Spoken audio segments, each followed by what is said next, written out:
say we've known each other for 22 years. I think we met in 1997. Year 2000. Yeah, we're in year 9. Yeah, in year 9. How did we meet? We met at a school dance, I think it was, at Glengarry.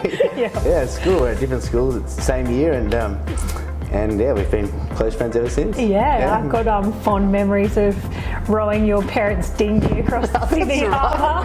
Oh, when was that? That was later in our school. From Claytons. Which is probably something we wouldn't do now. It's not a big that one. To my parents. Yeah, sorry, missed the one. No, but look, we've been good friends for such a long time, and yeah, thank you for that. I think it's been amazing. It's been amazing to watch your career grow.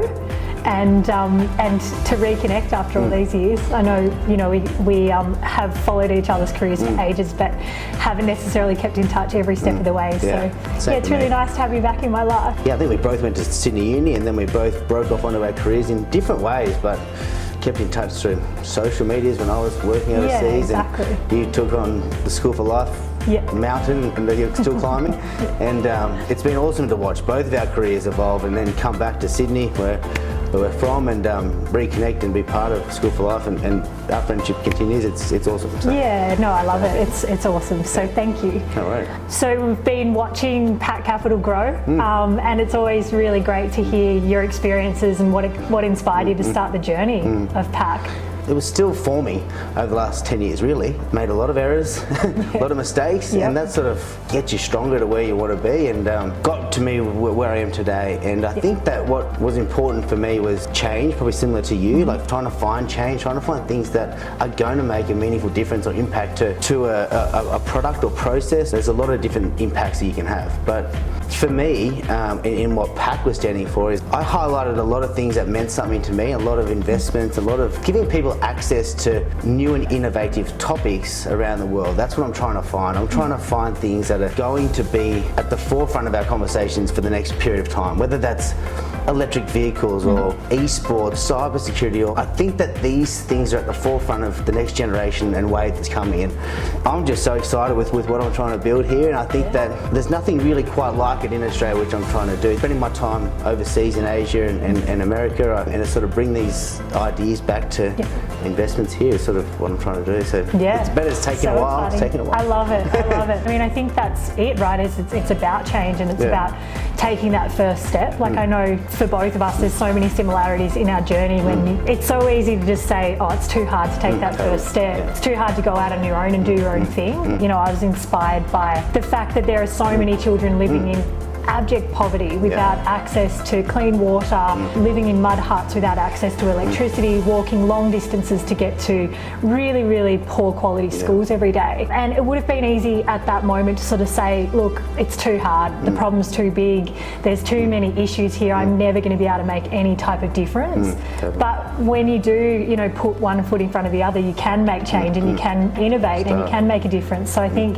you know, it's just about starting somewhere, and no matter how small that is. And I think that's where so much of the similarity in our journey is just having the guts and the determination and the resilience to put yourself out there to do something that you truly, truly believe in so deeply, and you are able to make an impact with. Your own journey and mine, like even though they're different paths, they have similar thematics in there that we both stand by, similar values that we're trying to do, different sort of end goals, but we both have big dreams, you know? Big dreams. Like you have massive dreams since you started this. I remember your first ball you had. Remember that? And I remember that. I won a prize. Winning a prize. It was like 13 years ago. I know. And now to where you are now, right? If you didn't have those massive dreams like I have, we wouldn't be here. But you know, I think along the way I've had these big dreams, but I didn't really have enough goals. Without a goal, that big dream is just a dream, you know. And then now look at the goals you've set here, and I'm doing that in my life, and it's just awesome to be part of it. I just love the ethos of PAC. Like I love what it stands for, because I think there's so much similarity between you know, persistence, ambition, consistency. It's literally been the backbone of getting School for Life up off the ground. Can you tell me a bit more about that? When I started PAC, it was a small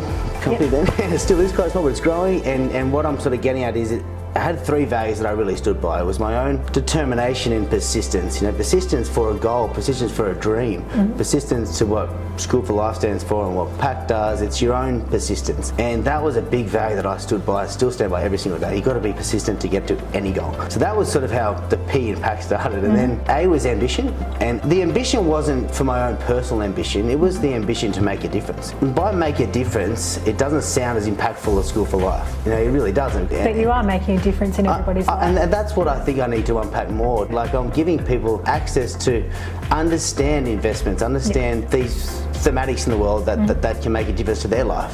So I think that there's differences we can both make. So that was sort of the ambition I had, to give people access to making their livelihood and life better off. So that was where the A came into PAC, and the C came from something I wasn't that good at, to tell you the truth. I really wasn't. Like, it was the consistency part, and I heard it from a lot of clients and a lot of investors. They used to say to me, Clay, you say you're going to get a report on Friday, we don't get it till Monday, and I'm like, it'll be right. I didn't do it intentionally, but I just wasn't consistent. And in good times and bad times, when you've got something good to report or something not so good to report, just being consistent, knowing that you're dependable in every facet of your life, is a trait that I can't emphasize enough how important that is. And that is how being consistent, whether you want to have a goal, that is how you're going to get to the goal. I mean, I think one of the most important things is consistency, and particularly for our donors.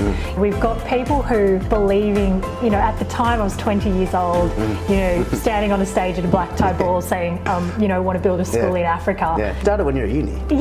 Exactly. And started, with a big dream and big ambition, and saying to people, well, back me to do this.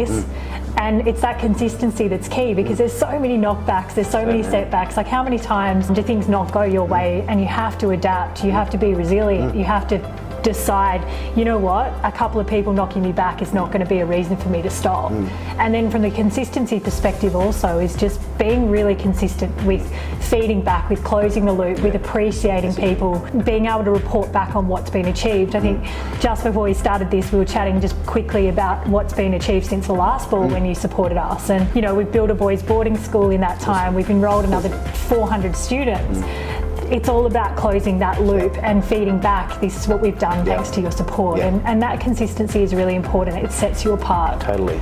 Ever since I've known you, you have just mapped it out so well. Every time, like, this is what we're going to achieve, this is what we're going to get to.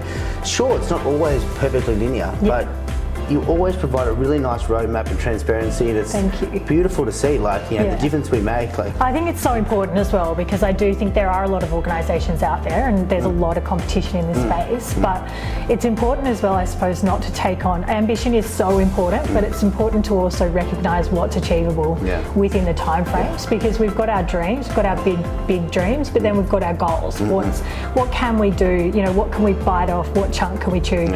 Each year in order to get to those big dreams. How's that going to get to that? Yeah, exactly. So I think that's awesome. The theme of this is Black Tie Ball is unlock a child's potential. And I'm always thinking about potential, and I think every individual has so much potential inside of them. That we have at School for Life the gift of being able to unlock through education. How did you unlock your potential?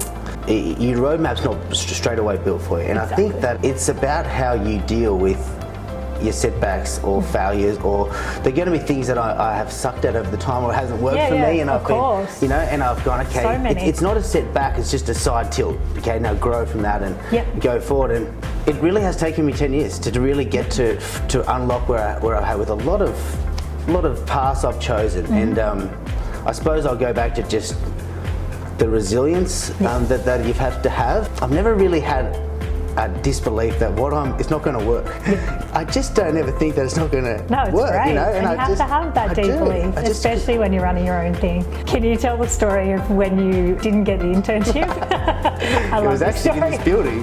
Was it? Yeah. It's actually on that couch downstairs. But that's how you unlock potential. It was actually, I was at Sydney Uni. We were finishing off Commerce in Sydney, and I applied for that internship at a bank here in the building, and 7,000 kids applied. There were 7 roles. I got to the last one after 5 interviews, and I didn't get it. I got Thursday, HR called me and said, Clay, you've just missed out.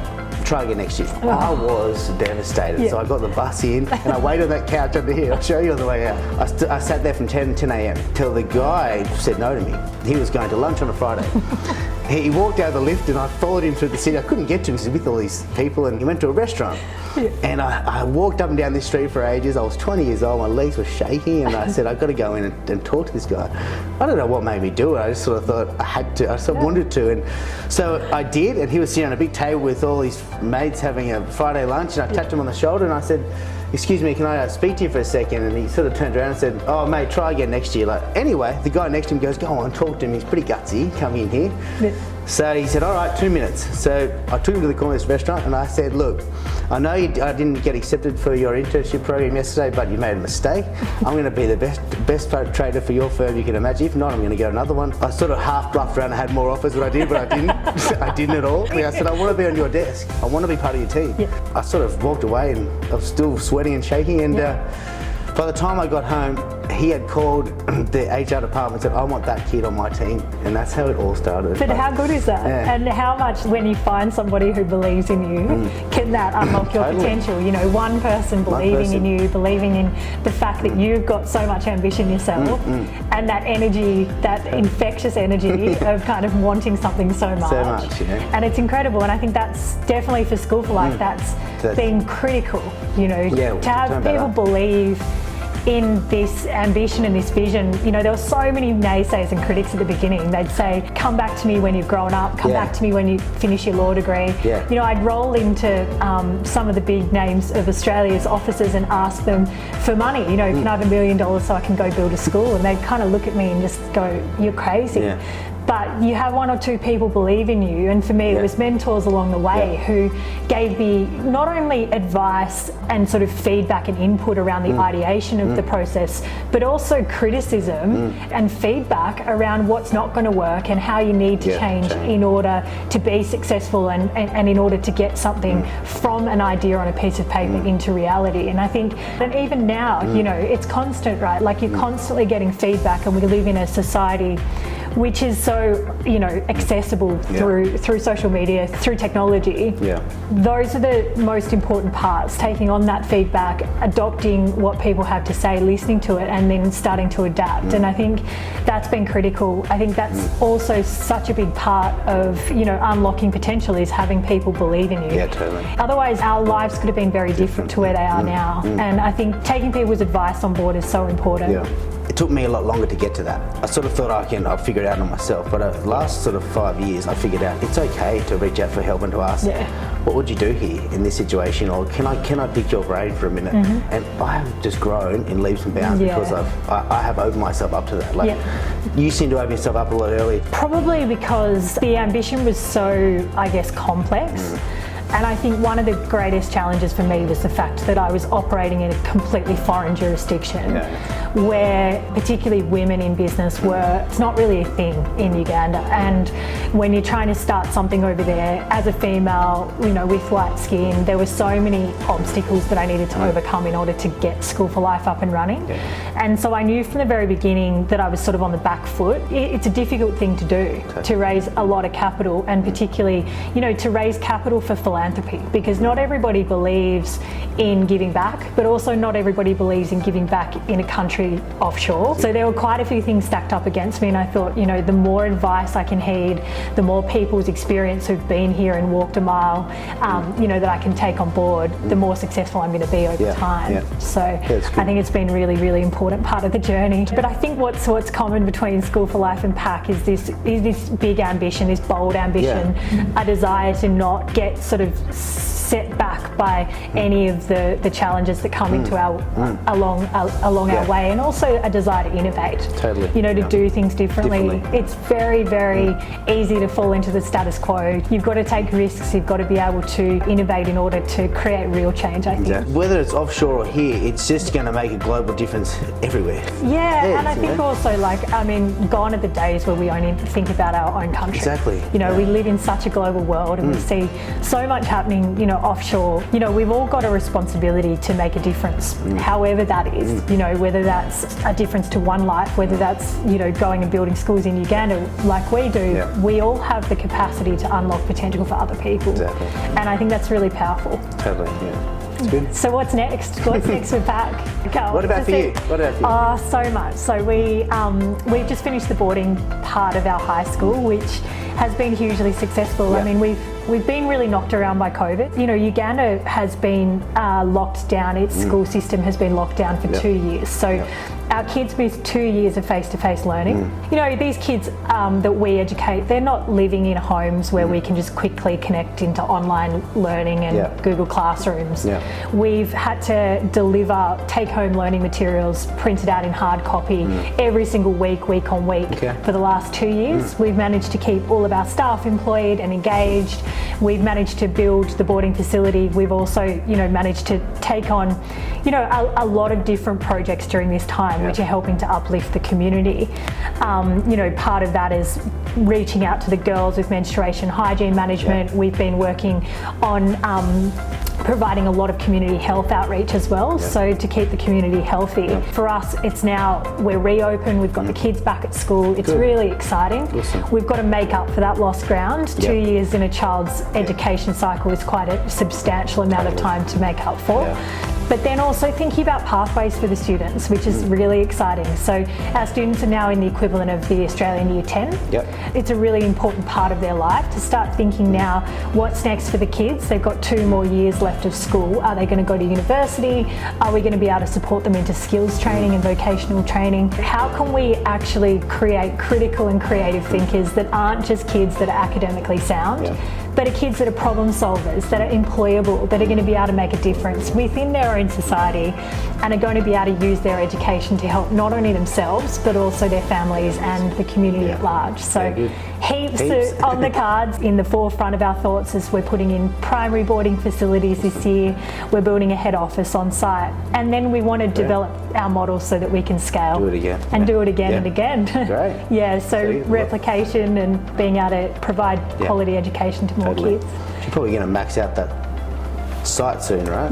Exactly. So new sites, more kids, and there's never been a more important time than now. There are so many children who are never going to return to school post-COVID, particularly in Uganda. So as much as we can, being able to use what we have to make a big difference. Good. So what's next for you? The innovation part, which we touched on before, is really at the forefront of PAC, and I love that. We have a interest in esports and gaming, which that is an innovation topic which we think is going to make a big, meaningful impact to the world. But for PAC, we've actually opened up those 2 funds now to take a retail offering, which means before it was only open to wholesale investors, which means you had to have a certain amount of capital to get in, which is the wrong demographic for what I was trying to do. I was trying to give access to someone with $1,000 to get access to what I do and the theories that we believe in. So that's really exciting. For PAC, I really want to make a difference to Australia and sort of what's available here for investments. So we're really focused on innovation, which is cyber security, blockchain, artificial intelligence, virtual reality. These are thematics and themes which are not going anywhere. And at PAC, we are really at the forefront of that here in Australia. So good to see people doing it differently. I think, you know, we're so used to in Australia being really conservative with the way we invest. And as you say, these things aren't going anywhere. You know, if anything, the metaverse is going to get bigger. You know, we need to start getting a bit more edgy with our investments. When I started this innovation funds and esports thematics, people were like, really? Like, this is people playing Nintendo against each other, right? Like, it's just gaming, right? I'm like, no, like, it's a very big thematic around the world that is multi-billion-dollar industry, but it's more than that. It's actually a social change. These kids are now interacting through gaming, and it's a bigger shift than just gaming. Virtual reality, for example, I was in Miami talking to a few companies over there, and they are producing these virtual reality worlds where you can live in and interact with people around the world.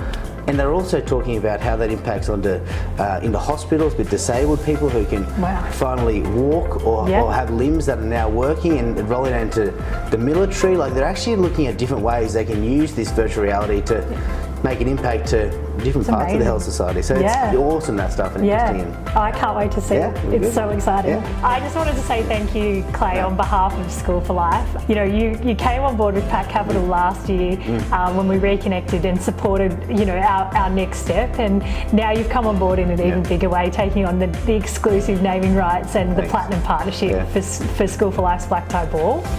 So just a big thank you. You know, we wouldn't be able to do what we do without the generosity of incredible people like you. Nice. So thank you for being part of the journey, and so excited to have you as the presenting partner for this year's Black Tie Ball, which is on the 7th of May at the Star. So thank you for getting involved. It's so great to have you and your team on board, and looking forward to many more years of an incredible partnership. It's so amazing to see our businesses grow together. Totally, and thank you, like really, like, Thank you know, like it's not just I'm making a small, meaningful difference to an organisation that is making such an impact around the world, and everything that we were talking about, innovation and making a meaningful difference to a society or a next generation, is what School for Life stands by. And you are an amazing friend, but woman and leader in what you're doing. It's inspirational to me and many other people out there. So I'm proud to be sitting next to you. So thank you. Thank you. Thank you so much.